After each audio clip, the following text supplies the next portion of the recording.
vota, vota, vota en naranja, vota, vota, vota en naranja, vota, vota, vota en naranja, vota, vota, vota en naranja. Rosa el águila naranja por un cambio verdadero, el movimiento ciudadano es para ti.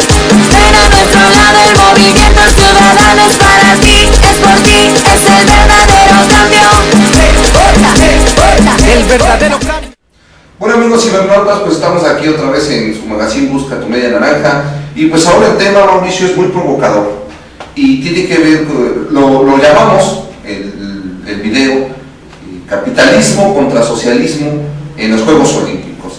¿Y por qué el tema? Pues me pareció interesante, Mauricio, que comentáramos una comparación, hiciéramos una comparación entre los resultados obtenidos entre un país y otro, y específicamente referirnos a 3 casos. Y el tema me parece particularmente interesante porque mucho se ha pensado de cuál es el futuro del socialismo en el siglo XXI, cuando en el siglo XX pues estuvo en efervescencia, cuando estuvo la Unión Soviética, después de la Segunda Guerra Mundial y al menos hasta los años 70. Y después pues vino una decadencia de este modelo, pero todavía hay países que lo mantienen. Y esos países, queramos o no, lo veamos como en su visión orientación al capitalismo, no, pues todavía mantienen ese sistema.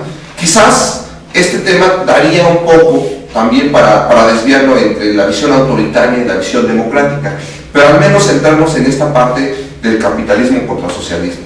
Y los casos que vamos a analizar en este momento, pues son uno de las dos más grandes economías, que pues muchos pueden decir no es China precisamente un país ya capitalista, pero sí se sigue rigiendo bajo las leyes de un sistema socialista con un politburo, con una asamblea, tiene quizás una orientación al capitalismo, pero sigue cierto tipo de modelo. Y el otro es Estados Unidos, que fue el primer lugar y que pues, es la representación máxima del capitalismo, mejor que ellos ya no. Y los otros casos son dos países muy similares, que son Corea del Sur, Corea del Norte, cuya población pues es prácticamente idéntica, con los mismos valores culturales, con la misma historia, con la misma percepción. No podemos hablar ahí de que existen antecedentes históricos de cada uno de ellos, sino prácticamente, bueno, estas naciones llevan 50 años separadas, pero tienen un antecedente común, y uno es socialista totalmente, ahí sí es como el agua y el aceite, sí, ahí sí de verdad. Y el otro que me parece interesante, Mauricio, es el de una pequeña isla como Cuba, y compararlo, ¿por qué no?, con un país como nosotros, ¿no?, como México, un país que pues tiene un desarrollo más capitalista orientado hacia el modelo estadounidense, ¿no? Entonces, inicialmente, pues tú cómo ves, ¿qué te parece esta situación? Pues sí, me parece muy interesante y provocador, como dices, el análisis. De entrada me parece que en el caso de Estados Unidos y China, lo que queda claro, Memo, es que el sistema deportivo de Estados Unidos es un sistema que está soportado principalmente por las universidades, el sistema educativo en general, obviamente desde lo que sería la primaria, posteriormente la secundaria, el bachillerato y la universidad, que en este sentido los estadounidenses descargan mucho de esta responsabilidad en sus ciudadanos, ¿no? No es el aparato público el que se hace cargo precisamente de la política deportiva, sino que lo va descansando primero los ciudadanos. Hay muchos padres de familia que incluso son los que forman los equipos, son los que promueven precisamente las ligas, en fin, esa parte. Por otro lado, llegando ya a ciertos niveles, el propio sistema educativo es quien se encarga de este desarrollo. Y algo que ha sido muy exitoso en Estados Unidos, Memo, es el asunto de las becas deportivas. Eso es algo que fundamentalmente ha permitido, en este caso para ellos, la promoción del deporte y sobre todo la obtención de resultados.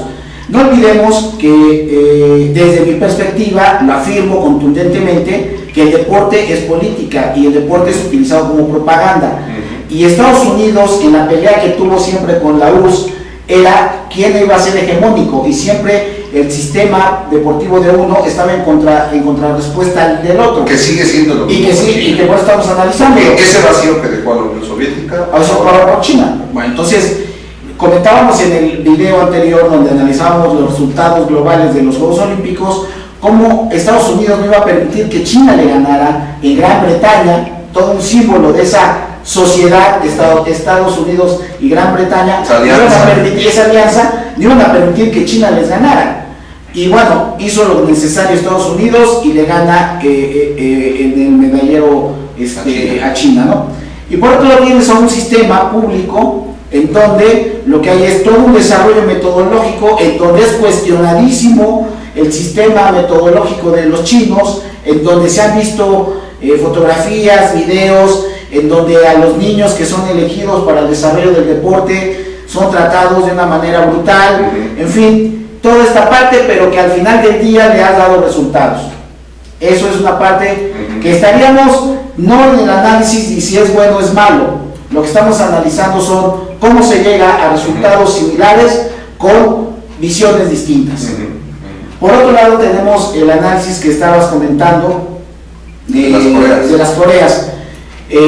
Igual, la propaganda de Corea del Norte, es decir, pues aquí mis chicharrones truenan, y también hace un ejercicio muy similar, ¿no? De meter a la política pública esta parte, y una Corea del Norte que también no solamente desarrolla su deporte, sino que ha ido creciendo en el mundo asiático en materia económica.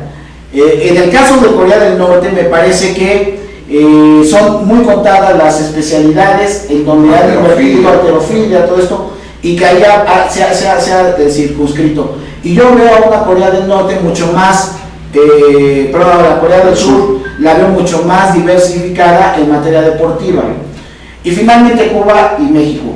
En el caso de Cuba y México, bueno, yo tuve la fortuna de estar en Cuba en un diplomado allá de psicología del deporte, y pues yo vi las condiciones cuando fui en las que trabajaban.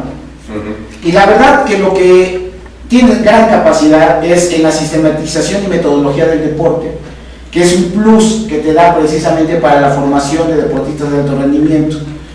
Pero los cubanos aprendieron de los rusos. También tuve la fortuna de estar en Rusia, pero ahí fue más como fui como árbitro allá a Rusia, y a mí me tocó, Memo, cuando apenas iba a hacer el cambio de Unión Soviética, ¿no? A la federación. Y fíjate que me tocó la fortuna también de estar allá cuando se abrió el primer McDonald's allá en Rusia. Entonces eran kilómetros de comprar sí, no, en fin, fue todo un acontecimiento ver formados a los rusos comprando las hamburguesas, toda una cosa. Sí, pero lo que pasa, Memo, es que los rusos, la parte científica del deporte se desarrolla tanto en Estados Unidos como en el caso de Rusia, y obviamente en Italia, en Gran Bretaña, ¿no? Y era una lucha por saber, porque además esa parte fue muy importante, cómo lucharon estos países para tener supremacía en la ciencia, en la tecnología, en la política, en la economía, en el lanzamiento a la luna. Pues así se polarizó el mundo, sí. Y así estaban actuando. Bueno, los rusos también se volvieron muy científicos en materia deportiva, y aquí hay un tema que los científicos, pues sí, contrarrestamos ahorita, o estamos poniendo en contraposición a los países estos que forman prácticamente alguna u otra posición. Pero yo más te digo, lo sorprendente, y ahí sí te voy a dar en donde más te duele, ahí sí va a ser no puedo entender cómo la fusión de Alemania Oriental y Federal no termina precisamente con mejores resultados deportivos.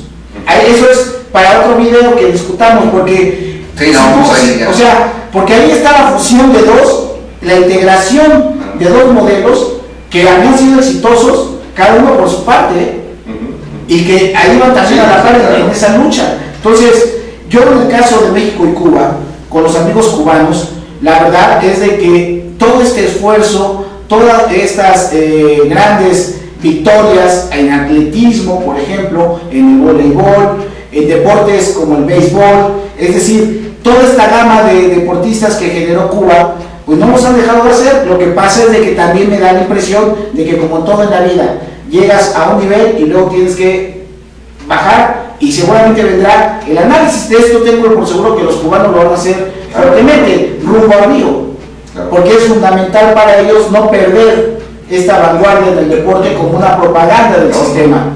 Entonces, es fundamental, o sea, es fundamental. Esa es la parte en la que coinciden quizás los tres países que tienen esta perspectiva socialista, que estos éxitos deportivos los demuestra para reforzar su grandeza nacional y también para ganar respeto a nivel internacional. De acuerdísimo en todos los comentarios que has hecho, Mauricio, en cualquiera de los casos, tanto de las Coreas como de China y Estados Unidos. A lo mejor yo sí, Mauricio, pasaría esa barrera y sí me atrevería a decir que en el caso de China y de Corea del Norte, pues a mí se me hace una perspectiva, este desarrollo que tiene en cierta forma negativo, porque yo no puedo, en mi visión, yo no puedo aceptar que el fin justifique los medios, como se hacía en la Unión Soviética, de que se pasen por encima inclusive los derechos humanos mínimos, básicos, para justificar los fines a la grandeza nacional. O sea, siguen en esa perspectiva de, es que no importa la personalidad siempre y cuando se tengan en cuenta los logros nacionales. Y esa parte sí me deja ahí, o sea, a mí me encantaría que hubiera un país como sucedió en Beijing, que le ganara a Estados Unidos y le demostrara que no es el ejemplo a seguir en todo.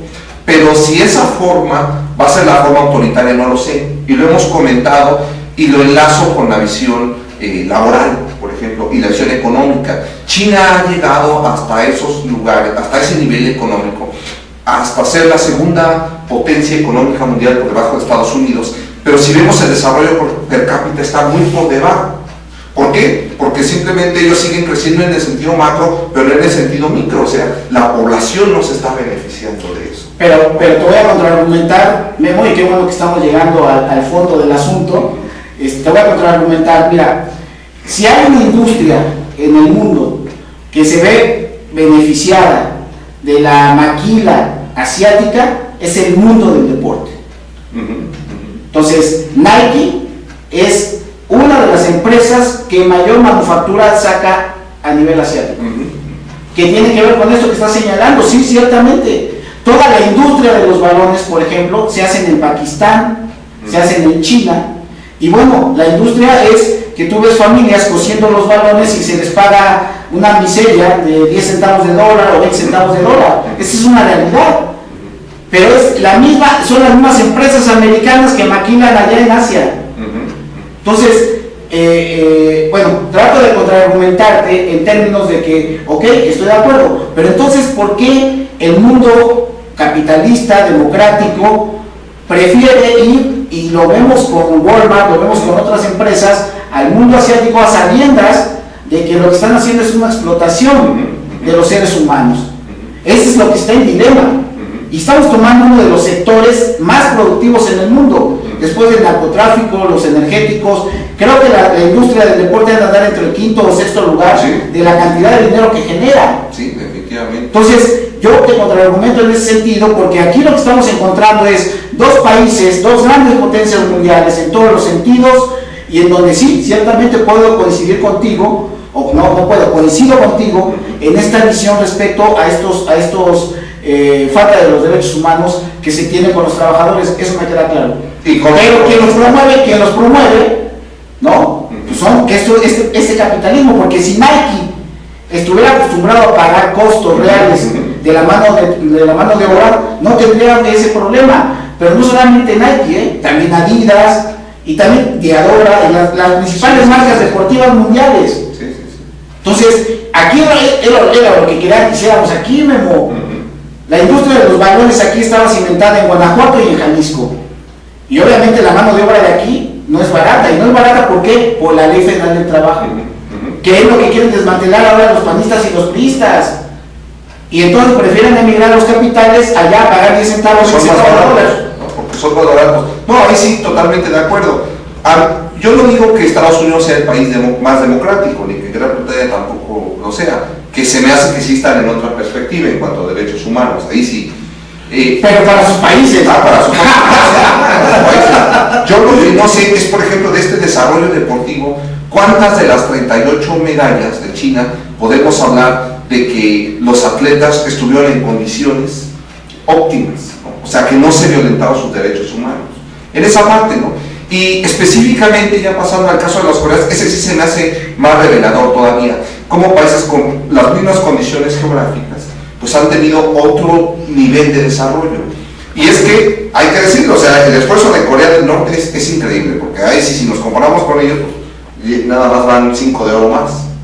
Entonces, ellos han hecho un buen papel, pero fíjate, comparado uno contra otro, Corea del Norte alcanza el lugar 20, hace 4 de oro, 2 de bronce, para un total de 6, y Corea del Sur hace, está en quinto lugar, hace 13 de oro, 8 de plata, 7 de bronce, para un total de 28 medallas. Ahí sí me deja la perspectiva, no sé, sé que está en constante competencia Corea del Norte contra Corea del Sur, que estas 5 medallas de todas maneras van a servir para reafirmar al régimen, para decir, estamos dentro de las 20, quieran o no, le pesa a quien le pese, yo ahí también estoy de acuerdo, están dentro de los 20 mejores. Ahora, la situación es las condiciones a las que se llegó, ¿no? Porque finalmente ahí sí Corea del Sur demuestra esa diversificación de la que hablas, es porque ha permitido que Corea del Sur meta más dinero hacia el deporte, haga un mejor trabajo, y no solo por la expectativa de sacar medallas por sacar medallas, que también es un esfuerzo tremendo el que hace Corea del Norte, como decíamos, en taekwondo y en halterofilia, especializándose en esos deportes, pero lo de Corea del Sur sí ha avanzado más. Ahora, el caso contrario, y ahí sí, pues dejo la interrogación, es hasta dónde ese modelo, ese sistema, vamos a decirlo autoritario, pues dejaba buenos resultados a nivel deportivo, porque si te fijas, Mauricio, desde que Rusia dejó de ser socialista, desde que no tiene a sus repúblicas soviéticas o a sus satélites, no tiene el mismo número de medallas, obvio, pero también desde que no es socialista, no ha recuperado ese lugar en la élite deportiva. Y ahora pues vemos que Gran Bretaña lo supera, que Corea del Sur está cerca, hay otros países. Y también creo en el caso de Alemania, pues es un caso digno de mencionarse y quizás más complejo, pero en ese sentido permitía que el hecho de que existiera una Alemania oriental y una Alemania federal, permitía que hubiera mayor competitividad entre una y otra, independientemente de que la URSS también, para demostrar que el sistema iba avanzando, metía cierta capacidad dentro de la Alemania oriental. Es decir, esa parte es interesante, y más interesante todavía es el caso contrario, porque si analizamos cómo Estados Unidos y Corea del Sur están arriba de estos países, aunque yo sí me voy a atrever a decirlo, China y Corea del Norte autoritarios, en el caso de Cuba y México es totalmente la otra cara de la moneda, porque un país que sigue el modelo estadounidense debería tener mejores resultados, como es México, y aquí vemos que no, aquí vemos que el sistema socialista que se sigue en Cuba ha dado los resultados suficientes para que Cuba siga siendo el primer lugar en América Latina. Ahí sí, con todos los datos que tenemos que dar, por encima de países como Brasil, como Argentina, como México, que lo superan muchísimo en población. Y economías apoyantes, ¿no? Y en situaciones totalmente quizás adversas, hasta geográficas, vamos a decirlo así. Pero ahí sí es el caso contrario. Lo dejo ahí, en ese sentido, porque sí cerraría esta parte diciendo que hay diferentes tipos de capitalismo y también diferentes tipos de socialismo. Creo que aunque en algún momento estuvieron en la misma perspectiva y aunque se dirigen todavía ideológicamente, en teoría, con las bases del marxismo-leninismo, creo que la orientación al socialismo que le han dado los tres países es distinta y sus resultados también dependen de eso. Pues yo estoy de acuerdo, Memo. Yo creo que este video, pues la verdad es que es para que nuestros amigos cibernautas reflexionen sobre estos acontecimientos, sobre estos resultados, y la verdad es de que en este caso, por eso señalaba yo que era un gran fracaso del panismo administrando el deporte nacional, porque tan solo el no superar a nuestros amigos cubanos en 12 años, yo no sé cuánto necesita un país para poderlo hacer en un sector, no sé cuánto, o sea, quedaría simple y sencillamente, Memo, es algo que no puedo concebir, pues, o sea, no puedo concebir que un personaje como Nelson Vargas, o como Carlos Hermosillo, o Bernardo de la Garza, con una mentalidad que se supone, ¿no?, de libre mercado. Bueno, el más preparado de los tres es Bernardo. Los otros dos unos, bueno, Nelson, negociante, pero bueno, bastante cuestionado, pero en fin, como empresario. Pero lo que sí queda claro, Memo, es que hay un asunto medular. En 12 años no pudimos nosotros cimentar la base para poder nosotros en este momento superar a los amigos cubanos. Eso es grave. Y tan sencillo, Eso es grave. México y Brasil, que siguen una orientación capitalista, sumadas sus medallas no hacen las de Cuba, o sea, todas las de Cuba. Entonces eso sí deja que pensar, sí deja que ver. Y por el otro lado también podemos decir, Cuba y Corea del Norte juntos no superan a Corea del Sur, por ejemplo. Entonces son niveles, creo que sigue avanzando, y solo lo dejo ahí a la reflexión, ya a la prospectiva, de, como tú ya decías en el caso de Alemania, sacaban quizás más medallas cuando era en Alemania Oriental y Alemania Federal. ¿Y qué pasaría en el caso de Corea? Ahorita vemos que prácticamente si sumamos sus medallas serían casi 18 de oro. Si se unieran, entonces no serían las mismas. Pasaría lo mismo que Alemania, que a lo mejor se reduciría el número de medallas, porque hay que decirlo, el sistema socialista autoritario no se ha especializado en los deportes, cosa que a lo mejor Corea del Sur no ha alcanzado en esas disciplinas. No sé. ¿Qué habrá pasado? Pues la verdad es que es para la reflexión, amigos cibernautas. Quisimos hacer este video para contrastar ideas y bueno, pues esperamos que sea de su agrado y que ustedes vayan buscando otros elementos de confrontación de datos que tienen que ver con esto, que esto hay gente que lo minimiza en las Olimpiadas, los Juegos Olímpicos, y no, en realidad es una gran transnacional que buscar el análisis en todas las aristas que tiene. Así que pues, compañero Memo, vamos a otro video, regresamos. Vota, vota, vota en naranja. Vota, vota, vota en naranja. Vota, vota, vota en naranja. Vota, vota, vota en naranja.